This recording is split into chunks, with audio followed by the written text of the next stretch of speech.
Good morning, everybody. This is Mark Bowles, and I see it's a little bit after 11 o'clock, and we'll get started here momentarily once Dr. Sabato joins us. But just thought I'd take a moment to welcome all of you on behalf of McGuire Woods and our colleagues. We've got a terrific program for you today with Larry Sabato, and then followed up by a distinguished panel of McGuire Woods staff led by Governor Hodges for a Q&A session around 11:30. So once Larry signs on, we'll go ahead and get started. Hey, Mark, Jim Hodges here. Just if people have questions, if they want to send those in, I think Mr. Sabato is going to give us about 10 minutes at the end. If they just want to submit those, and we'll cover those with him when he finishes his remarks. Morning, Larry. Can you hear us all right? I hear you fine. I appreciate you promoting me to panelist, which I just saw on Zoom here. It's nice of you. Well, you've got your own show here for a few minutes to kick things off, but welcome and thanks so much for spending a few minutes with us this morning. It's a lot to talk about. It was a big day, and I have the privilege and pleasure of giving you a very brief introduction because I don't want to take up more time. But I think most of you all know that Larry is a New York Times best-selling author. He has won 4 Emmy Awards and is recognized as one of the nation's most respected political analysts. Dr. Sabato is an author of more than a dozen books and has taught over 20,000 students at the University of Virginia. His crystal ball, which many of you all know keep track of, is consistently ranked as one of the #1 leaders in the field of political predictions. So it's a pleasure for me to introduce Larry. We have a special kinship and history with the Center for Politics at McGuire Woods, having worked with him and his team to start it 25 years ago this spring. And so, Larry, welcome. It's great to have you with us. Mark, thank you so much. And you and Frank Atkinson were the first advisors we had at the Center for Politics and helped us to get the initial financing to get it off the ground. And we'll always appreciate that. And you still support us as a member of the board, the advisory board. So thank you very much for that. And thanks to others out there who've been supportive of the Center for Politics. Well, here we are. We're in, we don't have election day. We have election week, and then we have counting month. And in Georgia, you have runoff month, and then counting week or whatever it is. So we're by no means finished. In fact, I was trying to count up all the House races this morning, knowing that I was going to talk to you all. And in California, there are 22 undeclared House races. And there's no way to hurry them up. They take weeks. And they're not the only ones. Let me be clear. This has become a pattern. Partly it's because they're trying to be very careful, for those who are making ridiculous false charges of vote fraud and all the rest of this nonsense. But it simply takes a long time to get it done. So we won't know for a few days, for example, which way the Nevada races will go, particularly the Senate race. I think the governor's race is very clearly leaning to the Republican candidate, Joe Lombardo. But, we'll see. There are still hundreds of thousands of votes that haven't been counted. In fact, haven't even been opened up, from what I understand. The same in Arizona, it's like 500,000. So who the heck knows? Kelly is in a pretty good place. I don't think that Masters can put together the votes needed to overtake him. So he's fine. The governor's race, I think, with Carrie Lake involved, the queen of election deniers, we just won't know until that's done. That's very close.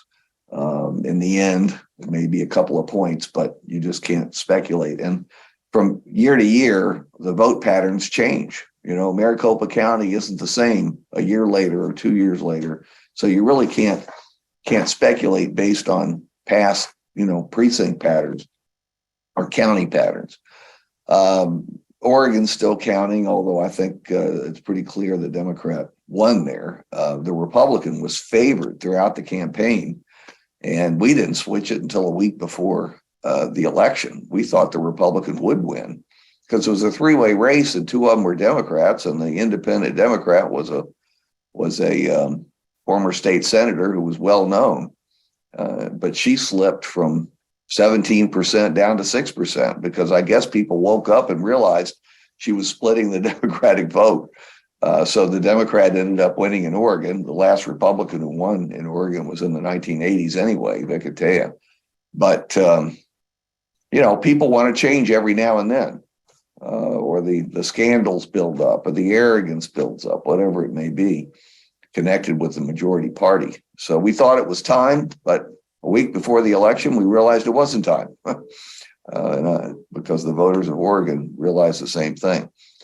There's nothing in Washington. There's a couple of House races in Washington State we're watching, but the Senate race isn't close at all. In fact, let me mention, because I know some of you are going to ask about polling.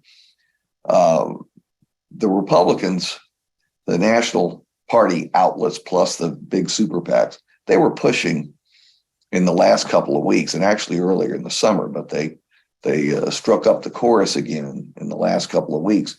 Supposedly, the Senate race in Washington and the Senate race in New Hampshire were now tied.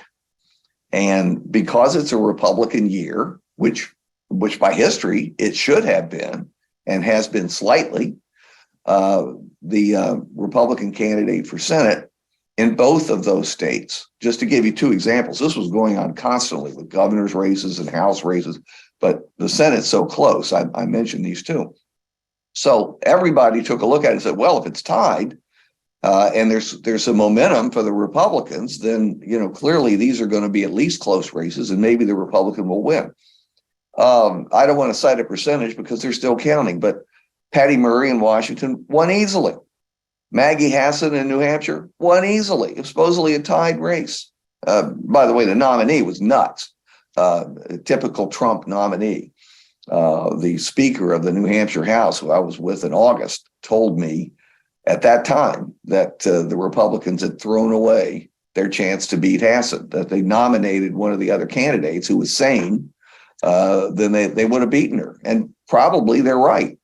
But they knew from the moment this guy was nominated, I like to say some of these candidates that Trump backed and were actually nominated have orbited Mars, not just the moon. They skipped the moon. They went straight to Mars, like Marjorie Taylor Greene and Boebert, who is in a close race in Colorado, but I was told earlier this morning is probably going to win narrowly. It's a heavily Republican congressional district. You think maybe that's a hint that her constituents are getting tired of her antics? I'd like to think so.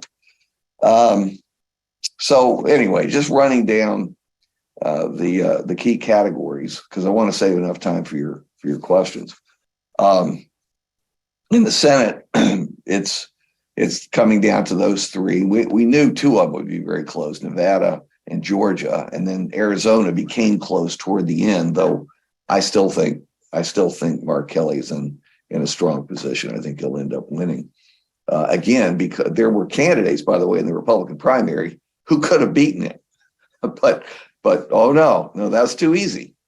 Trump and Peter Thiel's candidate had to be the nominee, and he's an unusual fellow. I'll leave it at that, Blake Masters. So I think that one is over, whether they want to admit it or not. But Nevada and Georgia are real. And I'm not going to speculate about Nevada. The Republicans leading right now, but I know enough about Nevada counts in Clark County not to speak too quickly. And Georgia, of course, is heading to a runoff on December 6th, and it's going to be interesting. First of all, it's going to be interesting because we will know whether Georgia is the key race to decide the Senate or not. Now, if the Democrats win Arizona and Nevada, then they'll have the 50 they need to continue their current marginal governance via the vice president. But if everything comes down to Georgia, if it's 50 Republicans and they need that one additional seat, then all hell will break loose, and I think it probably will anyway. They've already spent upwards of $400 million on one Senate seat. I mean, just think about that. We used to run an entire presidential election with 70 or 80 million dollars. This is one Senate seat, the bottomless pit of money in American politics. They're gonna end up spending another 100 million each at a minimum. Maybe it will go up from there. But it will depend, because if the Senate depends on this one race, if that race is going to decide the Senate, as it did in the two specials in January 2021, which people have forgotten about because it was the day before January 6th. And we were still analyzing Georgia when the attempted coup occurred. But if it's, let's say the Democrats already have the 50 they need, suddenly Georgia is not that important anymore. I mean, it's important, but it's not as important. It'll be interesting to see what happens when the temperature goes down. Also, there's another factor there that we saw around the country. When the governor candidate of either party was doing very well and winning handily, he or she added a point or two to the Senate candidate, which is one reason why Fetterman was able to win.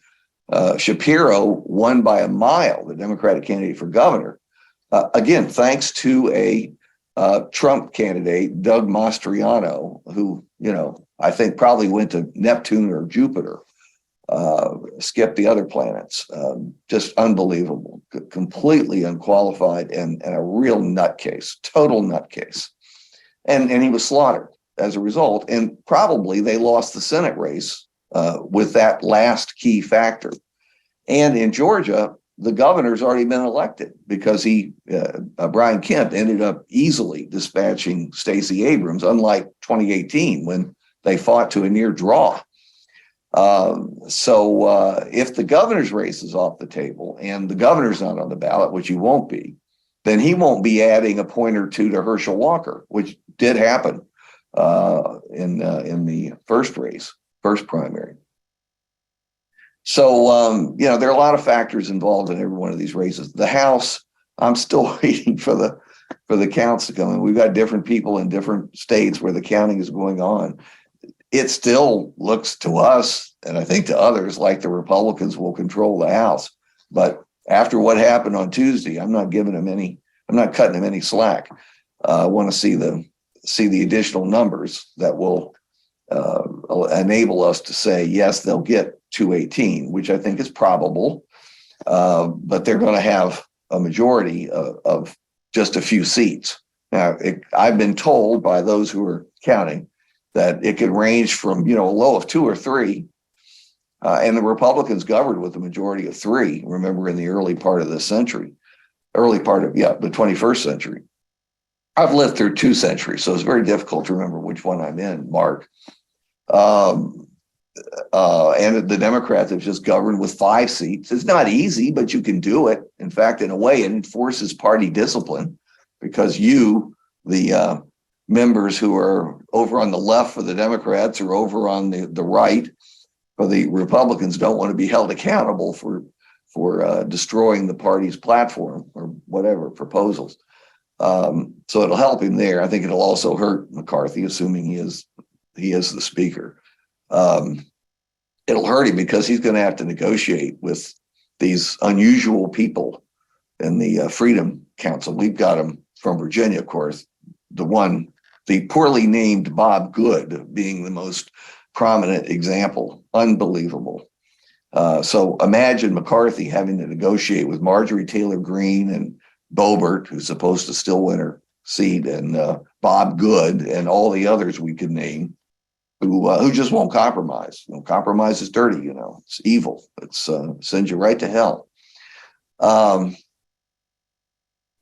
So the long and short is that the best they can do is 12 to 15. I don't think they'll get that high. I just want you to know, without revealing names, because I can't do that on the basis of how we talk to them, but they were pushing numbers with not just us, everybody in this business. In the couple of weeks prior to the election, they'd been doing it all along, but they really went hard at it. right prior to the election that the minimum number of seats they would win was 30. And actually, they were over 40. They were going to win over 40. And one of the leaders, whose name you'd instantly recognize, said 60. They were going to pick up 60 seats. Of course, we couldn't get the list. And we knew that was an exaggeration, but they had absolutely no idea what was coming. And really, the Democrats didn't either. They had hoped to be able to hold the majority to a minimum, and looks like they have achieved that. But that was a hope, not a prediction.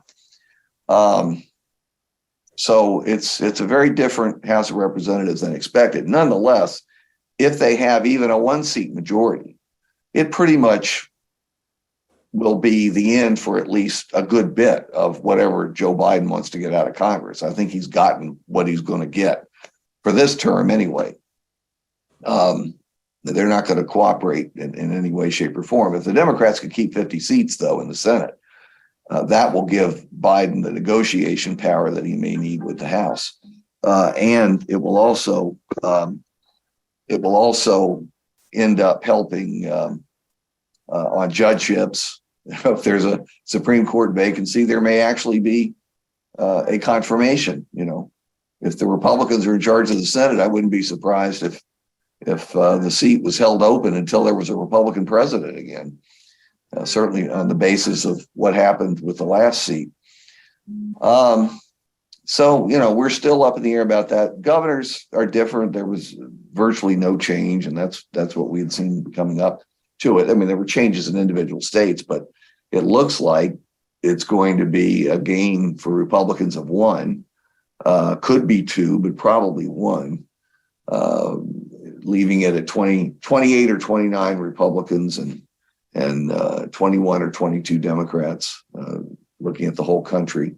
And there were some interesting races there. Another one, Whitmer. Whitmer was supposed to be so close, such a close race with Tudor Dixon. She won easily.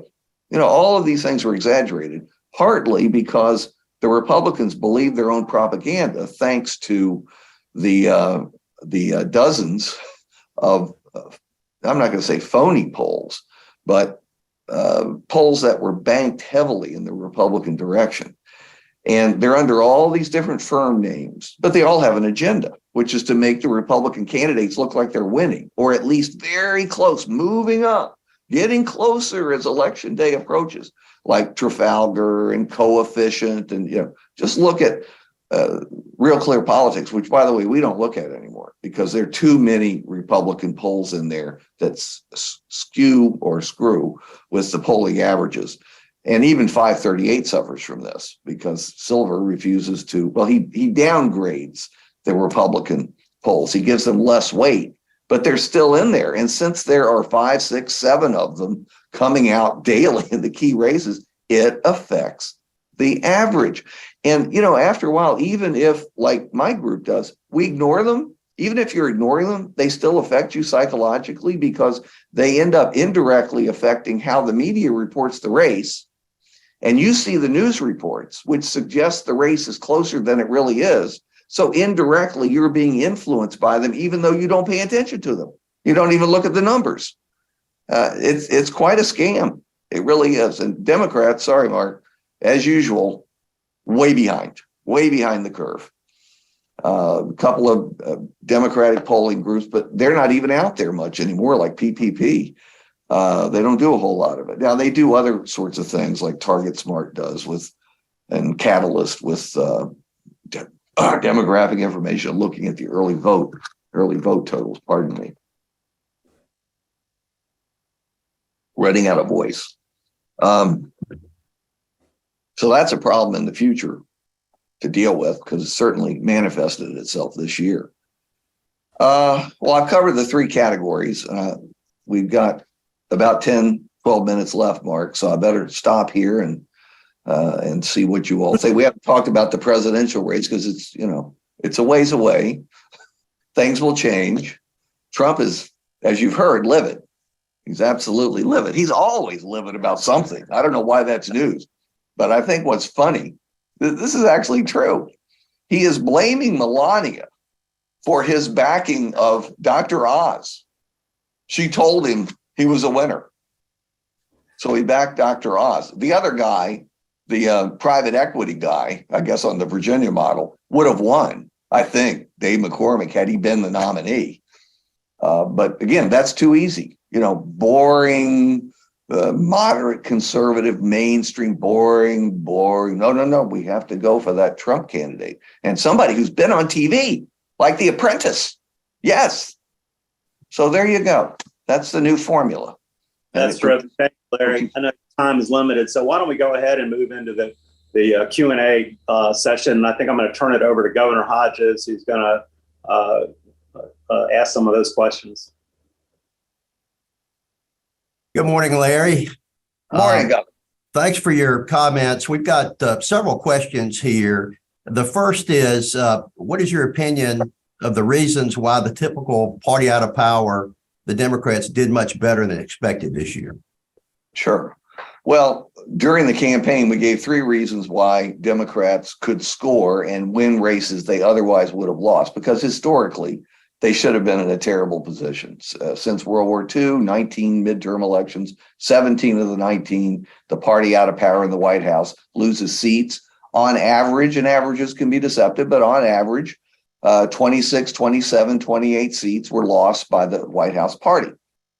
Well, as I said, it's going to be single digits or maybe up to 12 to 15. I doubt it, but somewhere in that range, which is way below the average. And in the Senate, the average is 2 to 3 seats in the Senate. And of course, this will be at most a net gain of 1. So way below the averages. So the three things we cited, I think, are the reasons why this has happened. I think this is ironic. The Republican majority on the Supreme Court generated the biggest issue that motivated the Democratic base, which helped Democrats to overcome the historical odds. Of course, the Dobbs decision. And had it been closer to November 8th, it probably would have produced Democratic gains. But it was in June, and that's long enough for some people to forget.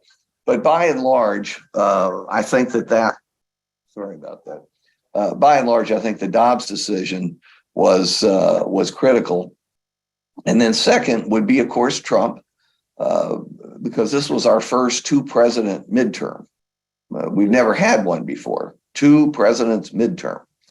And Trump dominated the news on many days more than Biden did. He was in the news more. He was on TV more. And Republicans didn't want him there, but he does exactly what he pleases. And he likes to be on TV every night, speaking before adoring crowds. And he was on election eve. Imagine that. The last thing voters in certain key states saw was Donald Trump representing the Republican Party. And that's a continuing problem. We'll see how it resolves itself. So I think those 2 things, and then beyond, there were other factors beyond that, but I think those 2 explain more than anything else. Inflation was important, but it turned out that at least for Democratic voters, in looking for motivations for them to turn out, the issue that Biden stressed at the end that the press made fun of, democracy, turned out to be a big motivator for Democrats. If they weren't turning out because of abortion rights, they were turning out because of concerns about the future of democracy. So I would say those three items would explain more of it than anything else. And yet you can say, oh, well, the Republicans, thanks to Trump, nominated weak candidates. Yes. Yep. You're not going to get any argument from me. Second question is for Republican legislators who want to distance themselves and the party from former President Trump and from MAGA. What is the best way for them to accomplish that? Well, it's easier for me to say as a non-candidate, they should do the right thing and tell the truth and repudiate the big lie, because it's completely made up. And everybody on this call knows that, even if some of you can't say it publicly. You know damn well it was completely made up to help Trump's tender ego after the election. And it's turned into his rationale for running again, or he tries to pretend that. And look, tens of millions of people have believed his false statement, still believe it. Still believe in this Pied Piper of politics. And they'll continue to believe in him, undermining our own democracy and republic. But what should they say? I'm sorry. I think, I admire Liz Cheney. I admire Adam Kinzinger. I admire the people who've actually had backbone and didn't need a backbone transplant in order to do the obvious right thing. But the others didn't want to encourage Trump's wrath, and it would hurt them with the Trump base. And so I understand the political reasons for it. But, that little thin book, Profiles in Courage, that's why it was so thin. There weren't that many profiles in courage. And boy, we have it today. What do they do today? I guess they could say, I thought more about it, like that Bolduc nut up in New Hampshire that lost the Senate seat there. He had 3 positions during the campaign. There was complete fraud, and then he'd re-examine the facts, and there was no fraud at all. And then there was some fraud, which is the position that he ended on. Now that's just plain embarrassing, and I think it told the people of New Hampshire what they needed to know about it. I think it's too late. Now, if somebody has not been in politics and they're coming from out of politics, I suppose they have the option of sidestepping the whole question. I haven't looked into it. I don't know about it, but lack of courage again. What do they say? I always think, you say the truth because maybe you'll lose, but you'll sure look better in history. That's a nice consolation prize. Liz Cheney will be remembered a long time after the 170 some Republicans who've just been elected to Congress who spouted this big lie nonsense. I know we've got a hard stop for you in just a minute. So one final question, and you alluded to it earlier, and that is the lay of the land for presidential politics, both on the Republican side and the Democratic side, leading up to 2024.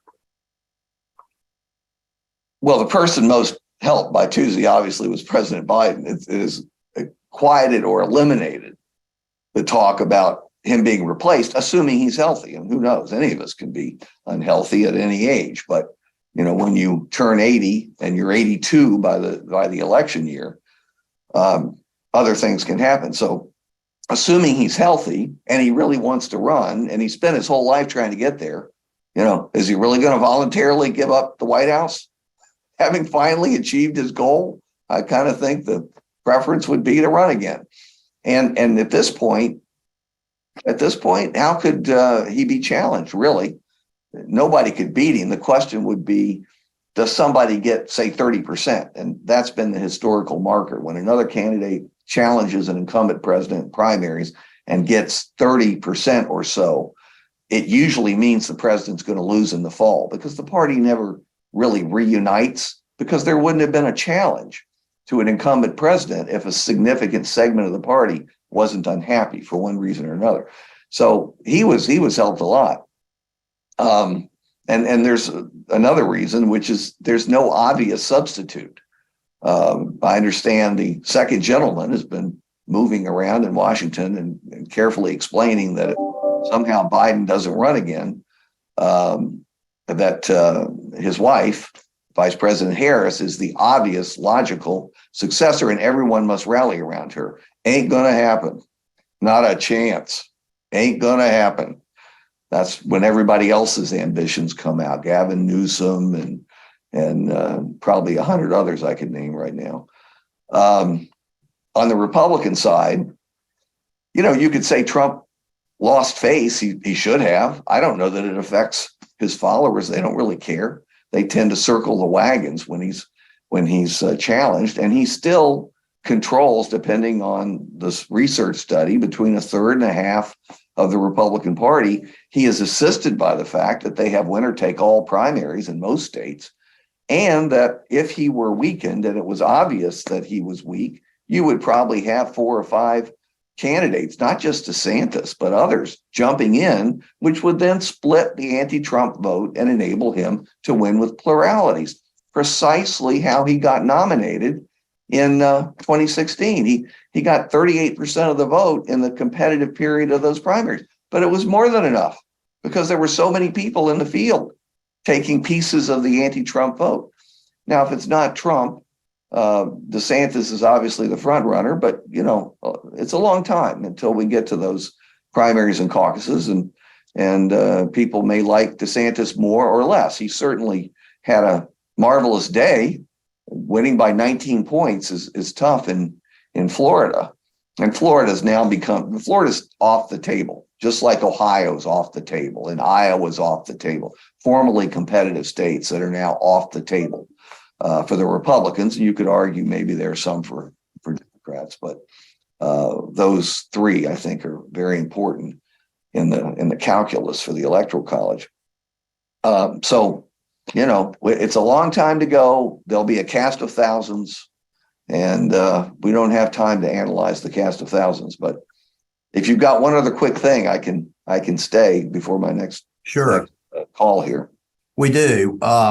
We have a question about whether you could speak to the effects of redistricting and the most impact of and it says further, the migrations after the census count due to the pandemic. Florida and North Carolina is what I have seen to be the most interesting example. So it's a question about redistricting and then about migration patterns and how they might affect voting in these incoming states like Florida and North Carolina. Wow, Governor, that's an hour right there. So I'm gonna make a couple comments and then pass on the rest. You want to see how redistricting is done effectively in a partisan fashion. Just look to Florida. The Republicans picked up maybe the number they're going to need to take control right there in Florida. And when you add that to New York, where the Democrats overreached with their partisan redistricting, and then it was thrown out by the courts, that didn't happen in Florida. The Republicans picked up another 3 or 4 seats just in New York. So New York and Florida, the partisan redistrictings in those 2 states have probably supplied the entire margin, which is creating a Republican House of Representatives. Virginia and Colorado, of course, being run by Democrats at the time, were very good government oriented. We call them goo-goos for short, very goo-goo-ish. And so the Democrats, enough Democrats in the General Assembly, managed to get that referendum combined with every Republican vote. What does that tell you? Every Republican vote, put it on the statewide ballot. And of course, motherhood, apple pie, the flag, it passed overwhelmingly. And then just as was intended, at least by the Republican side, the bipartisan group of legislators deadlocked and dissolved, at which point it went to the state Supreme Court, which is not known as a Democratic bastion. And 2 special masters were appointed, one of whom I know quite well, very, very Republican, did a very good job, and weakened Elaine Luria to the point where she lost, nearly eliminated Spanberger, only a great campaign and an extremely talented and savvy candidate, Congresswoman Spanberger, was able to save the day. She won narrowly. And they had hoped to get rid of Wexton too, but they didn't. It's too Democratic a district. So in Colorado, there was at least 1 additional Republican gain because of that. Although again, just switching subjects, I'm sorry, at the end, O'Day, the Republican nominee, supposedly was on the tail of Michael Bennet, another extremely close Senate race. It was a landslide for Democrat Michael Bennet. But we were told by the media and others, fed by these Republican polls, it was a very close competitive race. It wasn't even slightly competitive. I'm sorry I ranged all over there, but I'm operating on very little sleep. And Mark always upsets me whenever I see him looking at me because I'm trying to interpret his looks. And even after all these years, I can't do so. Anyway, I enjoy being with you. I hope you have a fun discussion as I depart. Thanks so much. We appreciate it, Larry. Thanks a lot. Okay. Nice to chat with you. All right, to the group, we're going to turn to the second phase of our presentation, and that is our experts from Washington who are going to provide a bit more granular detail about the elections. Scott Binkley, my colleague in Washington, ran the Republican Lieutenant Governors Association, has run statewide campaigns for Republican candidates, and does a lot of work for us with our governors, attorneys general, and statewide Republican elected officials. Clayton Cox, the former finance director of the DNC, who is on the call as well, another Georgian. Mona Mahib. Mona has worked in multiple administrations, has worked for the DGA, and also worked for President Clinton and the Clinton White House, among other tasks. Ryan Bernstein. Ryan was Chief of Staff to Senator Haven from North Dakota after working in Senator Haven's governor's office as well, and had extensive experience on Capitol Hill working on the Senate side. And Mike Andrews. Mike worked for Senator McCain, worked for the Indian Affairs Committee, and has extensive experience, mostly on the Republican side, for candidates and for office holders as well. So those are my colleagues who will talk. I believe that Clayton and Scott are going to talk a bit about the House of Representatives and provide us an assessment. Gentlemen, which of you will go first? Thanks, Gov. This is Scott Binkley. As Gov said, I do a lot of work on the Republican side and work with Republican House outreach as well here at McGuire Woods. And to begin, I think that based on, if you watch the news and based on this conversation alone, you might think that Republicans had a terrible day and all is lost. Of course, that's not the case. Republicans will win a majority in the House for the first time or for the second time since 1994. I think most that were most normal folks were predicting about a 20 to 30 seat gain in the House on the Republican side. I think at the end of the day, when all votes are counted and all the races are decided, you'll be looking at about a 10 to 20 seat gain for the Republicans. So all is not lost. As of early this morning, Republicans had won 207 seats in the House. Democrats had won 184 and 40 seats had yet to be called. Interestingly, overnight, a little bit of an update here. Several of the races that I had been watching as a bellwethers had been called in Connecticut. Johanna Hayes survived in the 5th district. Tom Kane Jr. beat current rep Tom Malinowski in the 7th in New Jersey. And then John James, an interesting candidate in Michigan who had run for U.S. Senate twice. He finally made it to D.C., winning his House race. So those are just some interesting races that we've been watching. I think there's a case to be made for isolated waves in states such as New York and Florida, where congressional candidates on the right were pulled forward by strong performances at the top of the ticket. I guess the counterpoint to that is that, poor candidates at the top of the ticket could say, damn a wave, even in the best of environments. You could blame partisan redistricting, but I think that if you look at the historic wins in Florida and New York at the top of the ticket, I think that's what you point to over redistricting efforts. House Republicans are still on track to take the majority. It will be a much narrower one than expected. If you look at the 44 remaining races to be called, 10 of those races are truly toss-ups. 15 are likely or lean GOP, and 19 are likely or lean solid Dem.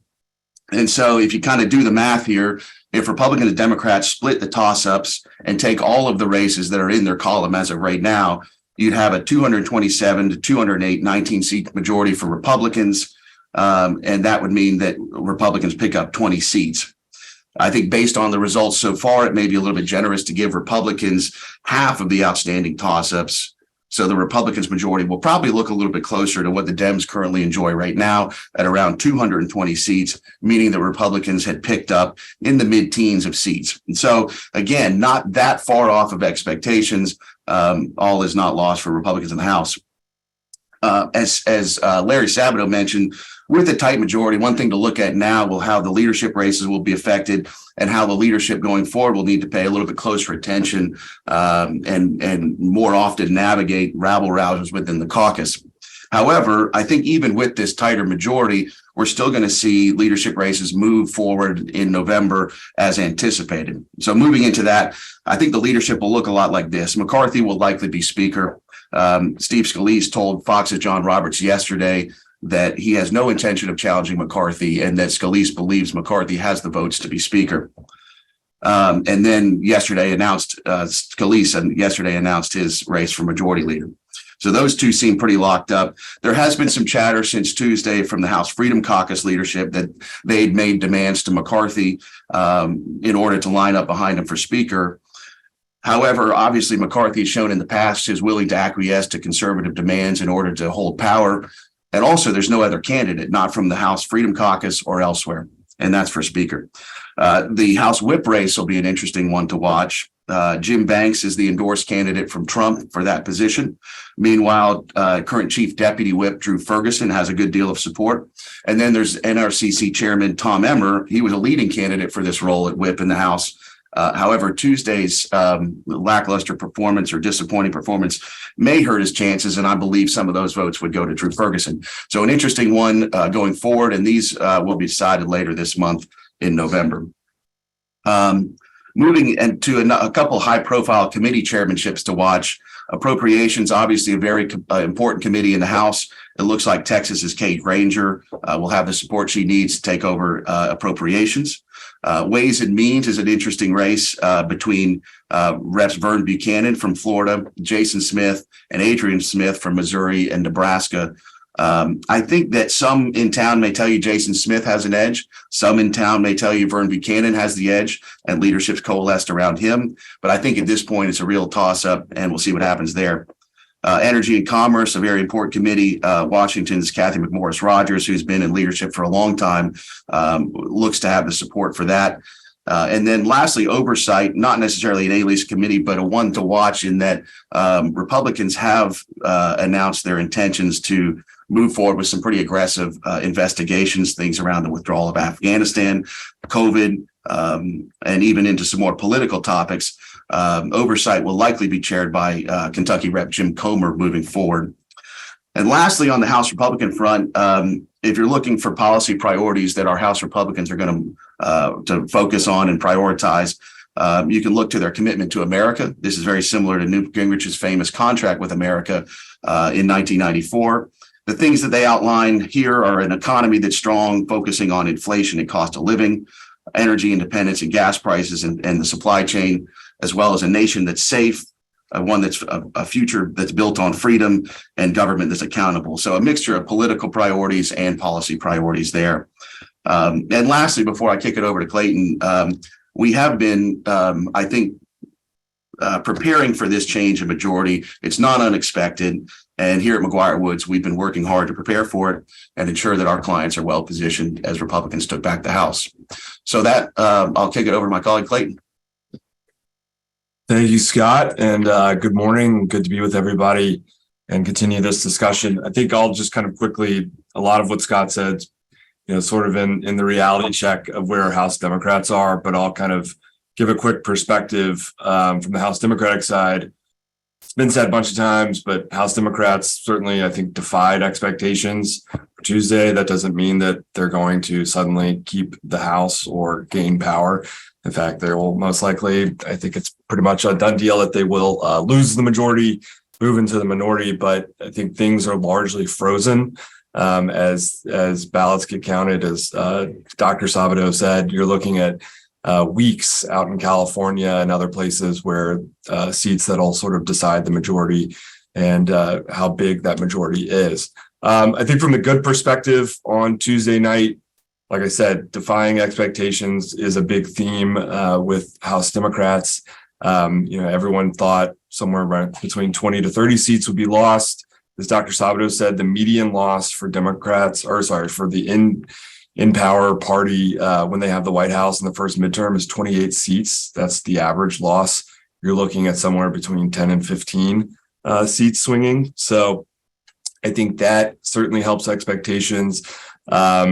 You also saw Democrats pick up seats in places where they had not won in a while, Ohio, Michigan, down on the Rio Grande Valley. You saw some of that support stay, and I think a lot of people thought the Democrats should be counted out in those areas. You also saw some ancestral seats, sort of places where Democrats have been for a long time, and they were able to hold on to Southwest Georgia with Sanford Bishop. North Carolina, you saw some interesting wins by State Senator Wiley Nickel there, and New Mexico. And I think just most importantly, Democrats, I think, feel good that they were able to exceed expectations and sort of flip the conventional wisdom on its head. Anytime that people think you're going to lose, you should structurally lose 28, 30, 35 seats, and you lose 10 to 15, I think is a win. On the bad side of things, or sort of more challenging things hitting reality for Democrats, you've got when it's all said and done, the House sort of generic ballot will probably be R plus 3, 4, maybe 5. So that's still tough, I think, for Democrats to swallow. They also lost a lot of their seats in blue states. New York alone probably gave Republicans the majority. There's also, I think, some tough conversations that are going to happen about gerrymandering and sort of how Democrats approach redistricting. As Dr. Sabato said, they often hand that power over to sort of good government commissions, and in a lot of states that ended up hurting them.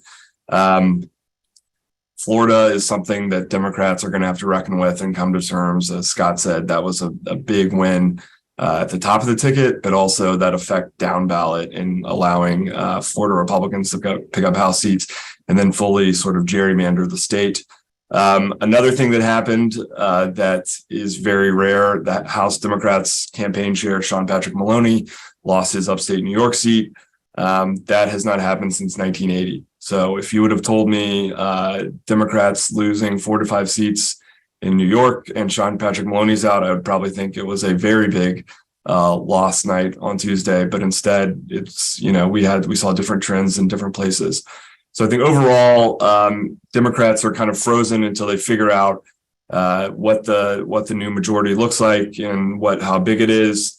Going forward, you're going to see a sort of leadership discussion happen. A lot of the Democratic leadership has been that sort of top 3 of Speaker Pelosi, Leader Hoyer, and Whip Clyburn. They've been sort of leading the caucus for decades. So it might be time. You might see other people sort of trying to elevate and move to the front. I would keep an eye on Hakeem Jeffries in New York, Catherine Clark in Massachusetts, and of course, Adam Schiff from California. Don't count out the very powerful Congressional Black Caucus, the Congressional Hispanic Caucus, to sort of weigh in and be able to put their folks at the forefront of the leadership. And just the final thing, Scott said it, investigating oversight power of House Republicans. Even if you have a majority of 1 seat or 100 seats, you still have the ability to do oversight and to do investigations. So that is something that Democrats will kind of have to be on defense about and have to figure out what their posturing is and working with the administration on. So we will remain to see what plays out in the next few days and weeks on the vote counting. And with that, I will hand it over to my colleagues to talk about the Senate.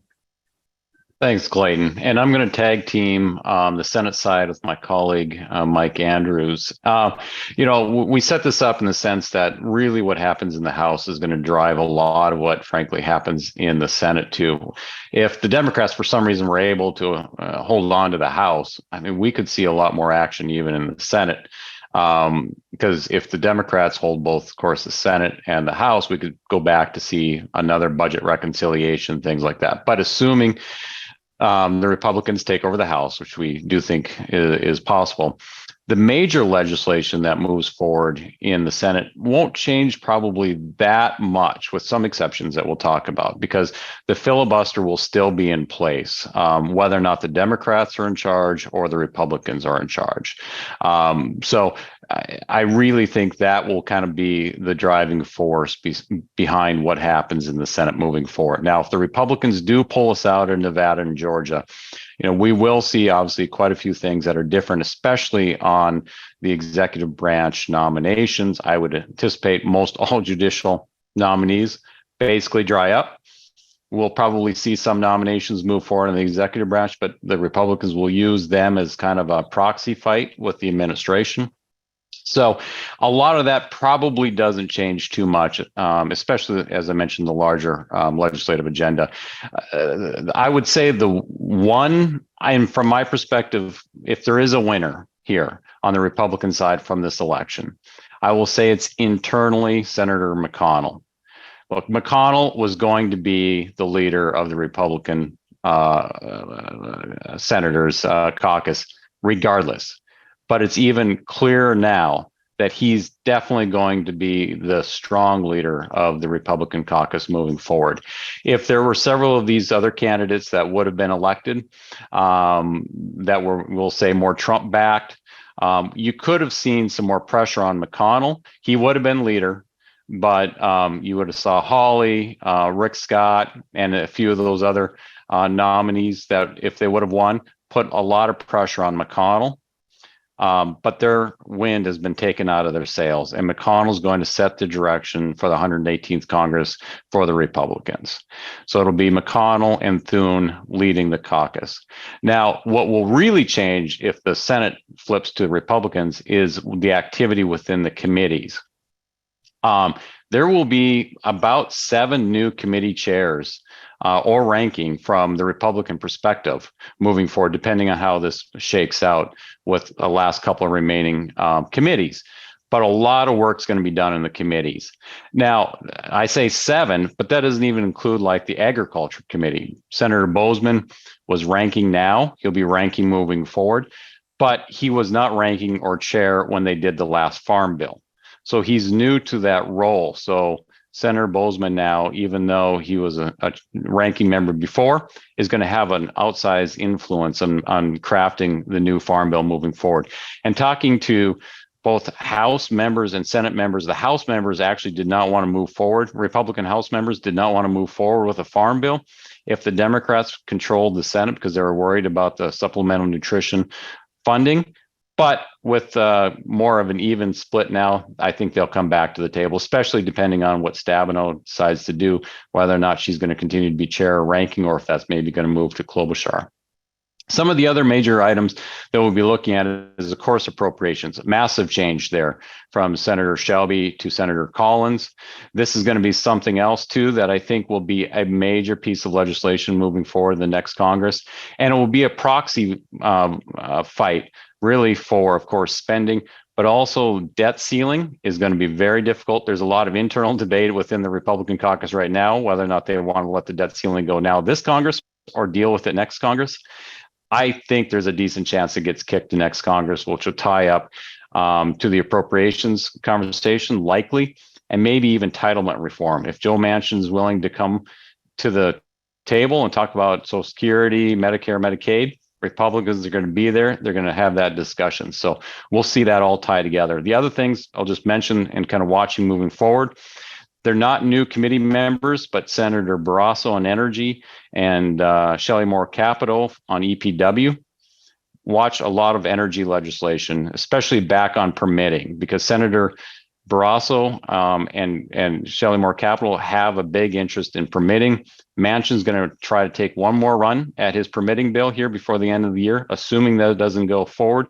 The Republicans will want to go back and work on permitting, and they'll also work on oversight of the Inflation Reduction Act moving forward. So you'll see a lot of activities in the committees. So with that, I'll toss it over to Mike to talk about some of the other committees and things he's hearing from the Republican side.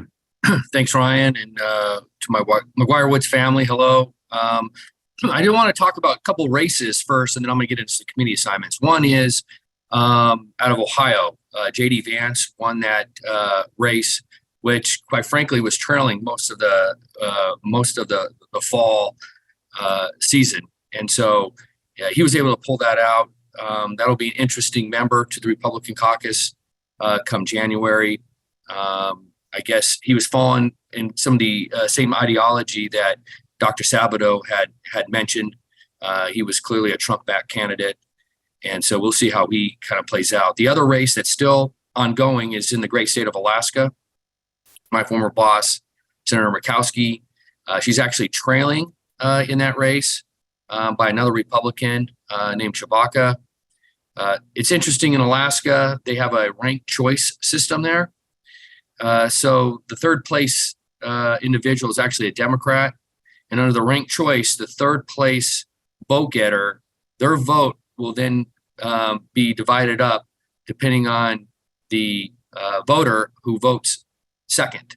So if the Democrat places Lisa Murkowski as their second choice, then Senator Murkowski will get the majority of those votes. So it's a kind of an odd voting system in Alaska. Probably we're a week or two away. I mention her because she's essentially one of the deans of the Senate Republican caucus. As Ryan mentioned, Senator Collins will take over appropriations, but right behind her will be, if she makes it, Senator Murkowski. She will chair the Interior Appropriations. She's also active in the Energy Committee and in the Senate Help. And if she survives, she will then either be ranking or chairwoman of the Senate Indian Affairs Committee, something that I served on. So that's a race that I'm obviously keeping a close eye on, especially with a lot of the Indian work that goes on at McGuire Woods. She's been a pretty good ally. On the Democratic side, Senator Schatz from Hawaii, he currently serves as chairman. He was reelected, so there's some consistency there. I was glad to see that. Both Senator Schatz, Senator Murkowski are friends, and they work very well together in a very bipartisan committee. So glad to see both chair and ranking coming back. If Senator Murkowski does not make it, then Senator Hoeven from North Dakota, he will then be chairman. He served as chairman 2 Congresses ago. He knows the landscape. He's also a former governor of North Dakota, worked very well with his tribes in North Dakota, and is active in economic development, housing, and so forth. So it won't be that much of a drop off, but that race is still pretty close, and we'll see how that checks out. Which is a good segue, I guess, to some other committee assignments. There were some retirements on the Republican side, some senators that are moving on. That is shifting the deck chair, so to speak. For example, Senator Paul, he'll have a choice to make to either be at Homeland Security or at HELP.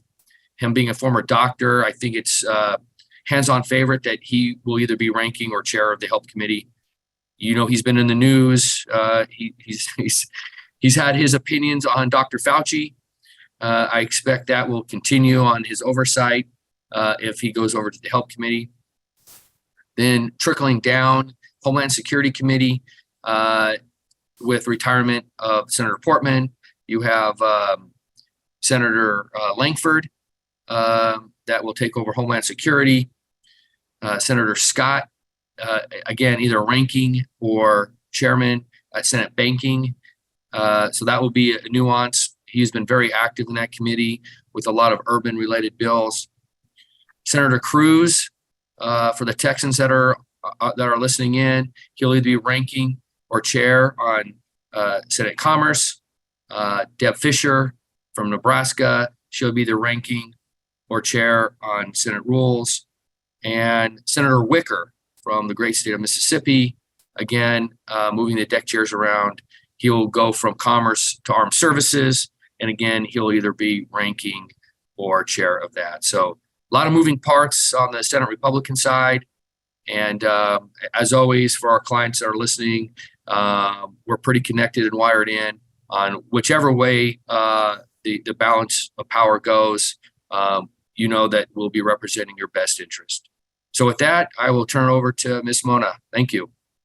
Thanks, Mike. I think that's a perfect segue. I'll just be a minute because I know we're sort of hitting the end here to talk quickly about Senate Democrats and then toss over to Clayton to talk a little bit about President Biden and where he stands after Tuesday. But as Mike said, whatever happens, it's going to be close. So relationships on both sides of the aisle really matter. Dr. Sabato covered a lot of this, but I honestly think people weren't really talking about the Senate for a long time. A lot of focus on Republicans winning the House. And then over the last couple of weeks, you saw sort of an urgency around the races in the Senate. And as Dr. Sabato explained, a lot of the polling and the media was making it seem like not only would Democrats not hold, they would probably lose a couple of seats. A lot of focus, of course, as we've talked about before, on the Nevada Senate race, which Nevada and Arizona haven't been called yet. And obviously Georgia will be in December in a runoff. But we find ourselves at 48 to 48 right now. So whoever wins the 2 out of 3 will find themselves in the leadership position. If whatever happens, it'll be close. If it remains 50-50, of course, the vice president will still play a very significant role on policy making. And I think what the Democrats will continue to think about first and foremost is, if they hold power, is judicial nominations.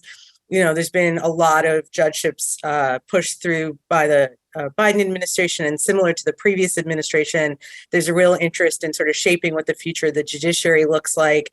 And as we've seen, a lot of diversity et cetera, in terms of who the nominees are. There's also still a number of executive branch nominations. And frankly, there'll be a number of folks that leave. And so that will open up spots, will then require Senate confirmation.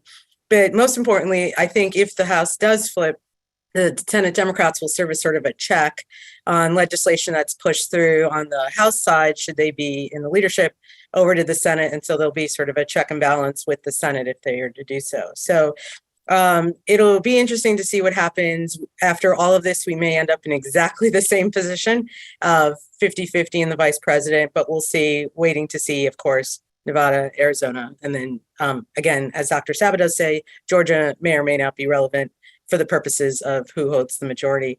And quickly, I thought I might toss over to Clayton to talk a little bit about where you think President Biden was going into Tuesday and where you think he might be now. Of course. Thanks, Mona. First off, Georgia's always relevant. So let's make that clear. On the Biden administration side, I think it can't be understated how much the president's hand has been really strengthened here. I think the thing you're hearing over and over and over again is that the president and his team have really been underestimated, that, they sort of don't play the sort of Twitter quick game as, a lot of sort of activists on the left think. And his team, I think, has been vindicated by a good election Tuesday night, no matter how much he had to do with that or not. I think this really strengthens him. He's able to go to the Democratic primary electorate and say, I got my agenda through. I got a lot of the campaign promises through in the first 2 years. And I did it all while strengthening our party and not, lessening the losses and the damages that could be done in the House and the Senate. So I think he is really strengthened by all of this. Obviously, there's a lot of time between now and sort of next spring, but I think this buys him time on announcing his reelection, on building his operations. So he'll be a little more thoughtful about it. And then finally, I think this in a way, it would almost benefits the Biden administration to have the Republicans take over the House, because they will get that sort of contrast that they want, and the ability to say to the American people, look, there's our agenda and the things we fought for, and then these investigations and these other things that you're hearing. So it'll be an interesting thing to watch it all sort of play out. You'll also see some personnel shifts. You'll see people come into the administration. You'll see some people go out, I think, in the next couple of months. So just like we've sort of recurring theme here with House, Senate, everything, we are well positioned. We have sort of been anticipating a lot of these changes, and we know that whether whoever's in or out, that we will have our clients and have all of y'all covered. So we feel very good about that standpoint, and we're very much in watch and see what happens unfold over the next couple of weeks mode, because I think you're going to see a lot of sort of changes that will dictate how the next 2 years go. All right. I don't, anything else from our panel on the races in Washington?